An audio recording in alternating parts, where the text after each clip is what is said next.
भाग 8। जाति प्रथा आदिवासियों के उत्थान और संवेशन में बाधक है। Caste prevents the uplift and incorporation of the aboriginal tribes. देश के विभिन्न असम्मिलित क्षेत्रों और अंशतः सम्मिलित क्षेत्रों के बारे में आजकल जो चर्चा चल रही है, उससे भारत में मूल जनजातियों की स्थिति पर लोगों का ध्यान गया है। इन जातियों के लोगों की संख्या कम से कम लगभग 1,30,00,000 होगी। यदि हम इस प्रश्न को छोड़ दें कि नए संविधान में उन्हें सम्मिलित ना करना सही है या गलत, सच ये है कि हालांकि हमारा देश इस बात पर गर्व करता है कि हमारी सभ्यता हजारों वर्ष पुरानी है, ये मूल आदिम जातियां इसी पुरानी असभ्य स्थिति में रह रही हैं। न केवल वे असभ्य स्थिति में हैं, बल्कि कुछ जातियों के काम धंधे भी इसी प्रकार के हैं कि उन सबको आपराधिक जातियों में वर्गीकृत कर दिया गया है। इसी तरह हमारी आज की भरी पूरी सभ्यता की अवस्था में भी 1,30,00,000 आदमी अभी भी जंगलियों की तरह रह रहे हैं और वंश परंपरागत अपराधियों का जीवन बिता रहे हैं। लेकिन हिंदुओं को इसमें कभी कोई शर्म महसूस नहीं हुई। मैं समझता हूं कि ये एक ऐसी घटना है जो अन्यत्र कहीं नहीं है। इस शर्मनाक स्थिति का क्या कारण है? इन आदिम जातियों को सभ्य बनाने का और उन्हें सम्मानजनक ढंग से जीविका दिलाने का प्रयास क्यों नहीं किया गया? हिंदू लोग उनकी एक बर्बर अवस्था का यह कारण बताएंगे कि वे जन्म से ही जंगली हैं।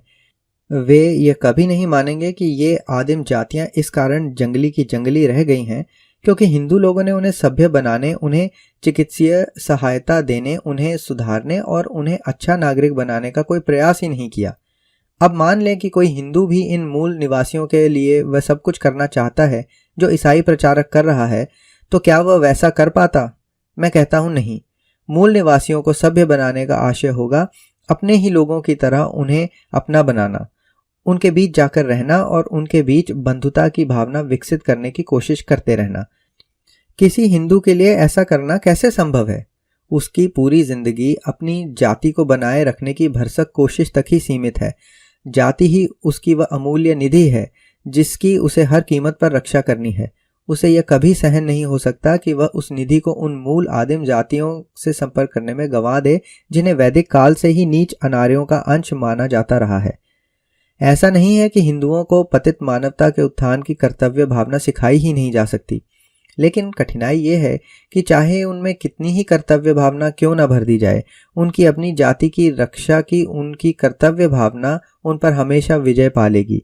इसलिए जाति ही वह मुख्य स्पष्टीकरण है जिसके कारण हिंदुओं ने स्वयं सभ्य हो जाने के बावजूद जंगली जातियों को जंगली ही बने रहने दिया है और इसमें उन्हें ना तो लज्जा का अनुभव होता है, ना ही बुरा लगता है और ना ही कोई पश्चाताप होता है। हिंदू ये नहीं समझ पाए हैं कि इन मूल निवासियों से उन्हें कभी भी खतरा हो सकता है। अगर ये जंगली लोग जंगली ही बने रहे तो शायद उनसे हिंदुओं को कोई खतरा ना हो, लेकिन अगर गैर हिंदू इन्हें अपना लें और अपने धर्म में उनका धर्म परिवर्तन कर लें तो हिंदुओं के शत्रुओं की संख्या बढ़ जाएगी। अगर ऐसा हुआ तो उसका कारण स्वयं हिंदू लोग और उनकी जाति प्रथा होगी।